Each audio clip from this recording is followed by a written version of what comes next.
1757 সাল পলাশীর যুদ্ধে পরাজিত হয়েছেন বাংলার শেষ নবাব সিরাজ-উদ-দৌলা। তার রাজধানী প্রায় 50 মাইল দূরে মুর্শিদাবাদে।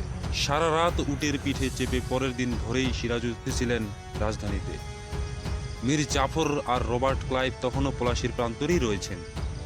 পরের দিন সকালে রবার্ট ক্লাইভ একটি চিরকুট পাঠালেন মীর জাফরের কাছে। লেখা ছিল, এই জয়ের জন্য আমি আপনাকে অভিনন্দন জানাই। এই জয় আমার নয়, আপনার। আশা করি আপনাকে নবাব ঘোষণা করতে পেরে নিজে সম্মানিত হতে পারব। এই চিরকুট পাঠানোর আগে যুদ্ধ জয়ের পরের দিন সকালেই মীর জাফর গিয়েছিলেন ইংরেজদের শিবিরে রবার্ট ক্লাইভের সঙ্গে দেখা করতে। কিছুটা পরিশ্রান্ত, কিছুটা চিন্তিত লাগছিল তাকে। ইংরেজ সৈনিকরা তাকে নিয়ে গিয়েছিলেন কর্নেল ক্লাইভের তাঁবুতে। রবার্ট ক্লাইভ তখনও লর্ড হননি, কর্নেল ক্লাইভ তিনি তখন। ক্লাইভ মীর জাফরকে বললেন, আপনার এখনই রাজধানীতে মুর্শিদাবাদে দিকে রওনা হওয়া উচিত। শহরটা নিজের কবজায় করে ফেলুন। আপনার সঙ্গে কর্নেল ওয়াটসও যাবেন। ক্লাইভ তার নিজের সেনাদের নিয়ে পেছনে পেছনে চললেন। সিরাজ যে দূরত্ব এক রাতের মধ্যে পার করেছিলেন, সেই 50 মাইল পেরুতেই ক্লাইভ আর তার বাহিনীর লেগে গেল 3 দিন। রাস্তার নানা জায়গায় তোপ দাগার ফলে গর্ত, ভেঙে পড়া গাড়ি আর সিরাজউদ্দৌলার সৈনিক আর ঘোড়ার মৃতদেহ ছড়িয়েছিল। স্যার পেন্ডারল মুন তার the British conquest and Dominion of India বইটিতে লিখেছেন, ক্লাইভের 27শে জুনই মুর্শিদাবাদে পৌঁছে যাওয়ার কথা ছিল, কিন্তু জগৎ শেঠ তাকে বলেছিলেন যে ক্লাইভকে হত্যার পরিকল্পনা করা হচ্ছে। সেজন্যই আরও 2 দিন পর 29 তারিখে ক্লাইভ শহরে পৌঁছান। মীর জাফর শহরের প্রধান ফটকে অপেক্ষা করছিলেন ক্লাইভকে স্বাগত জানানোর জন্য। দুজনেই একসঙ্গে শহরে ঢুকেছিলেন। রবার্ট ক্লাইভই মীর জাফরকে মসনদে বসিয়ে নতুন নবাবকে স্যালুট করেছিলেন। এরপরে তিনি ঘোষণা করেন, মীর জাফরের শাসনে কোনো রকম হস্তক্ষেপ করবে না কোম্পানি, শুধু নিজেদের ব্যবসার দিকেই তাদের নজর থাকবে। তারপর থেকে 180 বছর ভারতে একছত্র রাজত্ব চালিয়েছে ইংরেজরা। যেভাবে রাতারাতি ইউরোপের সবচেয়ে ধনী ব্যক্তিদের একজন হয়ে উঠলেন ক্লাইভ।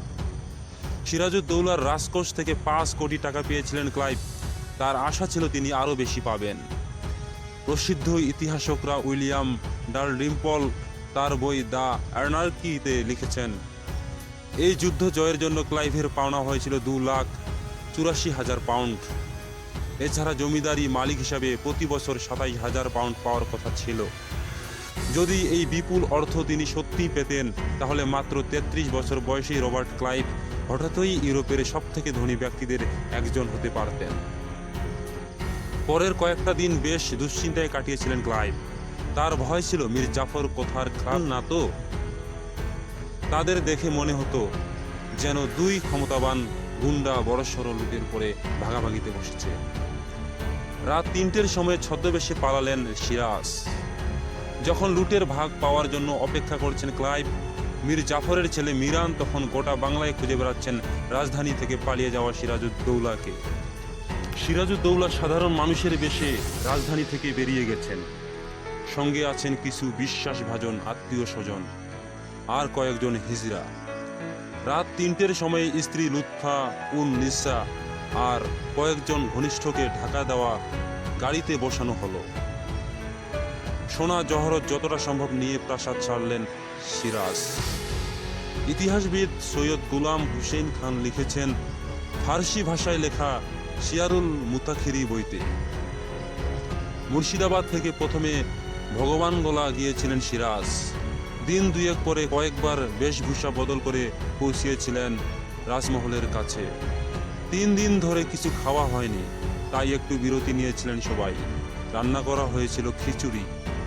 এক ফকিরের দেওয়া খবরে গ্রেপ্তার হলেন সিরাজ। ওই এলাকাতেই থাকতেন শাহদানা নামের এক ফকির। সেই গোপনে খবর দিয়ে দেয় যে সিরাজউদ্দৌলা সেখানে আছেন। এ যেন আকাশের চাঁদ হাতে পেয়ে গেল মীর জাফর মিরানরা। দিন রাত এক করে যার খোঁজ চলছে গোটা বাংলায়, সে সিরাজ এত কাছে রয়েছেন। খবর পেয়ে মীর জাফরের জামাই মীর কাসিম সশস্ত্র সৈন্যদের সঙ্গে করে নিয়ে নদী পার করে ঘিরে ফেললেন গোটা এলাকা।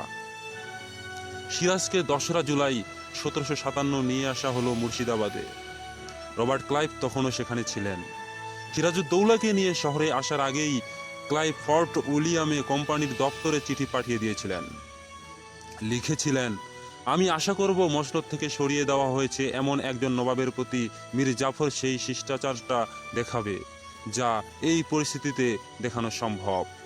ওই চিঠি পাঠানোর 2 দিন পরে আরেকটি চিঠি লিখেছিলেন ক্লাইভ, সিরাজউদ্দৌলা এই পৃথিবীতে আর নেই, নবাব মীর জাফর হয়তো সিরাজউদ্দৌলাকে কিছুটা দয়া দেখাতেন। কিন্তু মিরান মনে করলেন দেশে শান্তি বজায় রাখার জন্য সিরাজউদ্দৌলাকে মারতেই হবে। তাকে গতকাল সকালে খোশবাগে কবর দেওয়া হয়েছে। 4 জুলাইয়ের চিঠিতে লিখেছিলেন কর্নেল রবার্ট ক্লাইভ, পদচ্যুত নবাবকে মাঝ রাতে হাজির করা হলো মীর জাফরের সামনে। ওই রাজমহলেই কদিন আগেও বাস করতেন সিরাজউদ্দৌলা। মীর জাফরের সামনে দাঁড়িয়ে কাঁপতে কাঁপতে প্রাণ ভিক্ষা করছিলেন সিরাজউদ্দৌলা।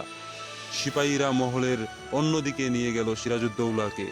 ওদিকে মীর জাফর তার পরিষদের সঙ্গে আলোচনায় বসলেন সিরাজউদ্দৌলার সঙ্গে কি করা উচিত তা নিয়ে। তাদের কাছে 3টে পথ খোলা ছিল, হয় তাকে মুর্শিদাবাদে বন্দি করে রাখা হোক, অথবা দেশের বাইরের অন্য কোথাও কয়েদ করা হোক। তৃতীয় বিকল্প ছিল প্রাণদণ্ড।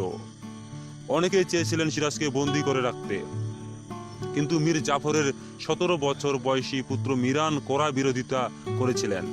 মীর জাফরের নিজস্ব কোনো মতামত ছিল না, লিখেছিলেন রবার্টো অরমে।